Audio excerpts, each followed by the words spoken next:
what's up guys, Andy here, and today we're reviewing over that time I got reincarnated as a slime, episode 21, titled Shizu-san's Students. That's a tongue twister. I couldn't even say that once, let alone 5 times in a row. But yeah gang, I'm really tired at the moment, so let's just try to get through this one. It was a really good episode overall, but not a lot happened. They were just kind of still setting up the kids here, and we got to see what the kids could do. We got a cool little fight scene, and we got the plan Rimuru has to save these kids' life. But we'll get into all that and more here in just a second. But for now, just for a minute though, I kind of want to talk about what I feel like the series is turning into.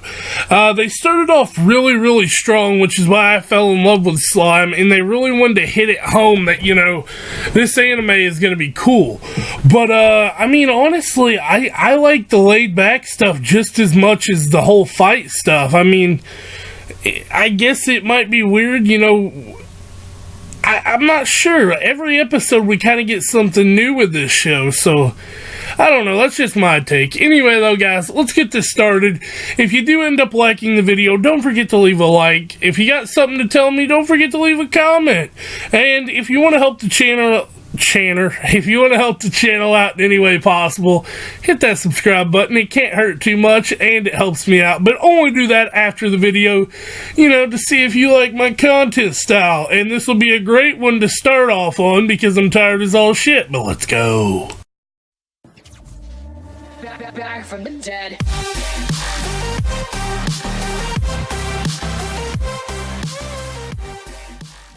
We start the episode off with our intro and the title card here, which I'm not going to even say it again. You can see clearly what the title is, because I don't want to make myself look like a jackass more than I already do. But the one thing that this really shows here is, you know, Rimuru is trying. He really wants to help these kids out because it was Shizu's wish.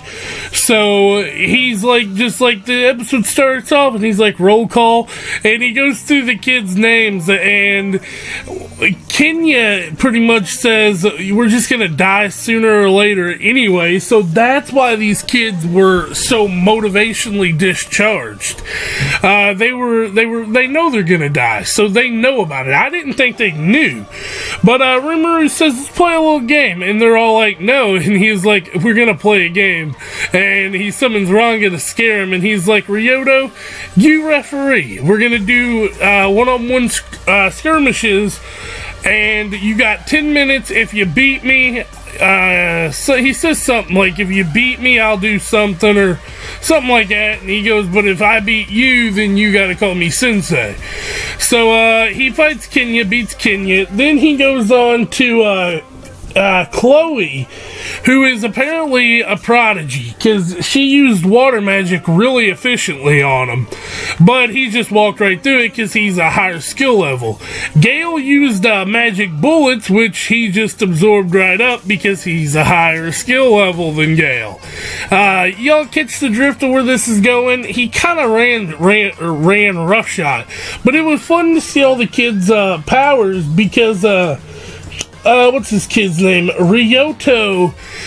He used like some kind of enhancement, like Berserker or something like that. They said what it was in the anime, but I forgot. And then Alice uses puppet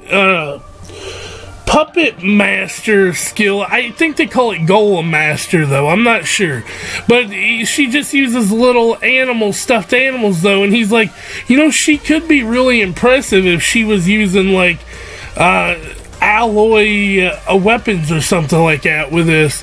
And he's like, should I burn them? And it popped up, Alice would 100% cry if you did that. But yeah, these were the little fights they had. Like I said, it was nothing impressive at all. Nothing.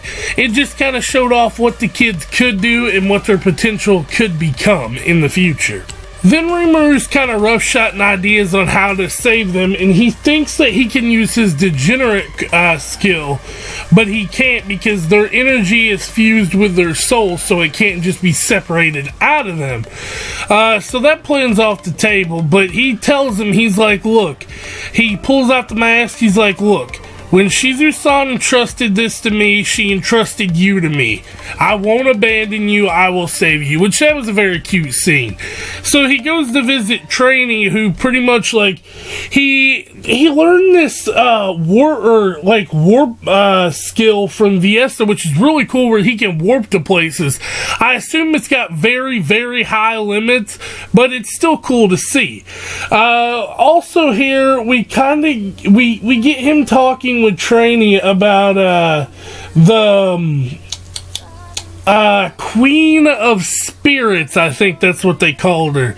And he thinks that, like, Shizu had Ifrit, if he can get spirits inside these kids, then maybe they'll be able to control it. And, you know, not as high spirits as Ifrit, but, like, they might be able to control it and live.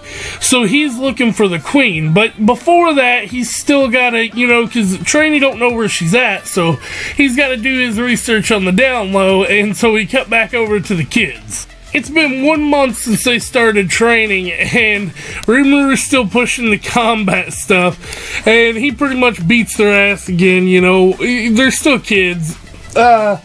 But a dragon flies over, a sky dragon to be exact, and he's like, what is this pressure? Because he didn't see it at first. Oh, excuse me. He didn't see it, so he's like, what is this pressure? And it was a sky dragon flying over the sky trying to attack the city. And it just pops up, and I love this skill system because it's just like, the response is a sky dragon. And Rimuru is like, hey, that's pretty good, let's go get it.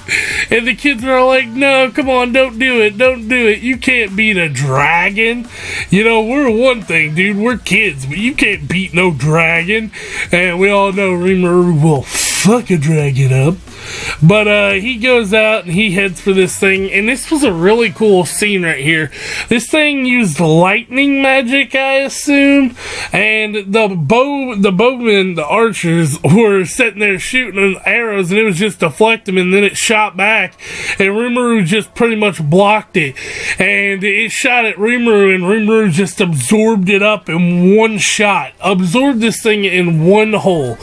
It was really cool. It was, you know, our little hype moment of the episode, I assume, because the rest is just kind of him trying to help the kids. But in this skirmish, he saved some guy, which I'm going to butcher this name, Mijurmi, or I can't even start, guys, I'm sorry.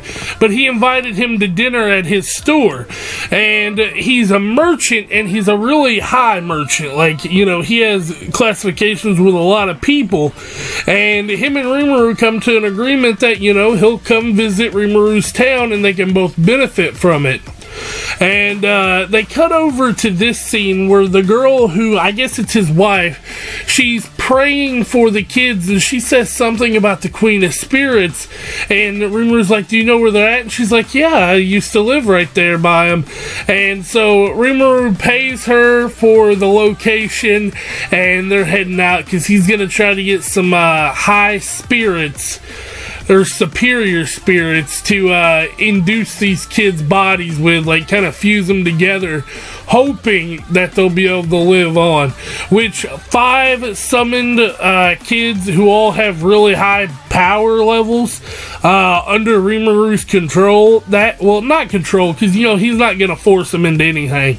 That would be really cool to, you know, see. Anyway, though, guys, that is the end of the episode, unfortunately. But, yeah, I mean, it was a really fun episode, like I said. Not a lot happened, though. We got to see a cool scene of Rimuru effing up a sky dragon. But other than that, not much, man. I mean, we're just kind of waiting until next episode to see if he can save these kids. So, yeah. If you liked the video, don't forget to like, comment, and subscribe. And I'll catch y'all next time. Peace out. Take a moment right here. Feeling like it's out gear. Driving towards the sun with a rose and